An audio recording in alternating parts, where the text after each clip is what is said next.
sábado 23 de novembro. Meu querido irmão, minha querida irmã, estamos entrando na sua vida e muito gostaríamos de entrar no seu coração para aí semear a palavra de Deus, que é sempre a grande orientação para a nossa vida. Neste sábado da 33ª semana do tempo comum, a liturgia nos apresenta o Evangelho de São Lucas, capítulo 20, versículos de 27 a 40. Naquele tempo aproximaram-se de Jesus alguns saduceus que negam a ressurreição e lhe perguntaram: Mestre, Moisés deixou-nos escrito: se alguém tem um irmão casado e este morrer sem deixar filhos, deve casar-se com a viúva a fim de garantir a descendência para o seu irmão. Ora, havia 7 irmãos. O primeiro casou-se e morreu sem deixar filhos. Também o segundo e o terceiro se casaram com a viúva. E assim os 7, todos morreram sem deixar filhos. Por fim morreu também a mulher. Na ressurreição, ela será esposa de quem? Todos os 7 estiveram casados com ela. Jesus respondeu aos saduceus: nesta vida os homens e as mulheres casam-se, mas os que forem julgados dignos da ressurreição dos mortos e de participar da vida futura, nem eles se casam, nem elas se dão em casamento, e já não poderão morrer, pois serão iguais aos anjos, serão filhos de Deus, porque ressuscitaram. E os mortos ressuscitam, Moisés também o indicou na passagem da sarça ardente, quando chama o Senhor, o Deus de Abraão, o Deus de Isaque e o Deus de Jacó. Deus não é Deus dos mortos, mas dos vivos, pois todos vivem para ele. Alguns doutores da lei disseram a Jesus: Mestre, tu falaste muito bem. E ninguém mais tinha coragem de perguntar coisa alguma a Jesus. Meu querido irmão, minha querida irmã, o tema do Evangelho de hoje, a ressurreição dos mortos, é introduzido por uma consulta capciosa dos saduceus a Jesus. É a mesma cena que Marcos refere. Os saduceus negavam a ressurreição e o seu caso hipotético vinha ridicularizar a crença na mesma. Uma viúva sem filhos que, de acordo com a lei mosaica do Levirato, tinha sido sucessivamente mulher de 7 irmãos, de que marido será esposa no além? Os saduceus eram um grupo judeu cujo nome derivava talvez do sumo sacerdote Sadoc nos tempos de Davi e formado por aristocratas e sacerdotes. Não aceitavam nenhuma lei para além da Torá, os 5 livros do Pentateuco, negando todo o valor vinculativo às tradições rabínicas orais e escritas. Tinham complexo de elite e eram materialistas e pragmáticos. Não admitem a existência dos anjos nem a ressurreição dos mortos, por ser esta última uma crença tardia no judaísmo. Menosprezavam a apocalíptica escatológica e eram céticos a respeito da esperança messiânica. Politicamente, procuravam o poder, por isso colaboravam com os romanos. Por tudo isso, os saduceus estavam totalmente confrontados com os fariseus, piedosos, conservadores.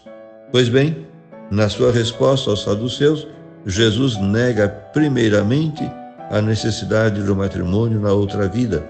Carece de finalidade, pois os ressuscitados já não podem morrer, são como anjos, são filhos de Deus, porque participam na ressurreição. Assim afirma a realidade da ressurreição que eles negavam. Para isso, apela à passagem bíblica da sarça ardente, em que o Senhor Deus se revelou a Moisés como o Deus de Abraão, o Deus de Isaque, o Deus de Jacó. Se isso é assim, não é Deus de mortos, mas de vivos, porque para ele todos estão vivos na sua presença. Embora Jesus afirme a ressurreição dos mortos, não nos desvenda o modo e as condições da sobrevivência. O seu mistério permanece íntegro. Contudo, algo é seguro: será vida, certamente, embora distinto da presente, pois não se trata de um prolongamento da mesma mediante a reanimação de um cadáver, como diz a liturgia no Prefácio dos Defuntos. Aos que creem em vós, a vida não é tirada, mas transformada. A morte é um dado constante da experiência. A morte biológica, o seu anúncio paulatino nas múltiplas doenças, a sua presença brutal nos acidentes e a sua manifestação em tudo o que é negação da vida devido à violação da dignidade e direitos da pessoa, constitui o mais pungente dos problemas humanos.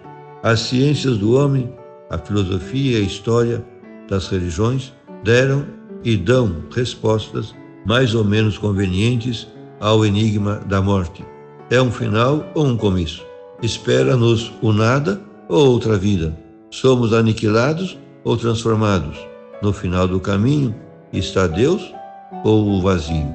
Segundo as respostas, assim são as atitudes vitais: medo, silêncio diante de um tabu, fatalismo diante de um fato natural e inevitável, hedonismo no topo diante da fugacidade da vida, pessimismo, rebeldia, náusea existencial diante do maior dos absurdos, ou a serena esperança de uma crença na imortalidade e na ressurreição.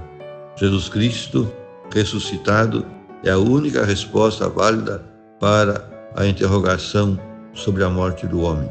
A fé e a esperança cristã na ressurreição e vida perene vinculam-se fundamentalmente, diretamente na ressurreição de Cristo, com quem nos unimos no batismo. O batizado, o crente, sente-se radicalmente livre e salvo por Cristo, porque ele liberta-o do pecado e da sua consequência, a morte. Essa libertação não é da morte biológica, pois também Cristo morreu, mas da escravidão opressora, da morte, do medo da mesma, do sem sentido e absurdo de uma vida inútil que acabasse no nada. Por fim, rezemos. Nós te bendizemos, Pai, Deus da vida, porque mediante a fé e o batismo do Espírito nos chamaste a viver contigo para sempre. Como vislumbrar e entender algo do mundo novo, da ressurreição, senão a partir da fé na pessoa de Cristo ressuscitado, vencedor da morte? O homem a quem tu amas é um ser para a vida. Anima a nossa esperança e ilumina-nos com a tua palavra, para que entendamos que a felicidade futura que esperamos se gera já no compromisso com o mundo presente, no amor a ti e aos irmãos. Amém. E a você, meu querido irmão, minha querida irmã, que me acompanhou neste encontro com a palavra de Deus, desça sobre ti a bênção de Deus Todo-Poderoso, Pai, Filho e Espírito Santo. Amém.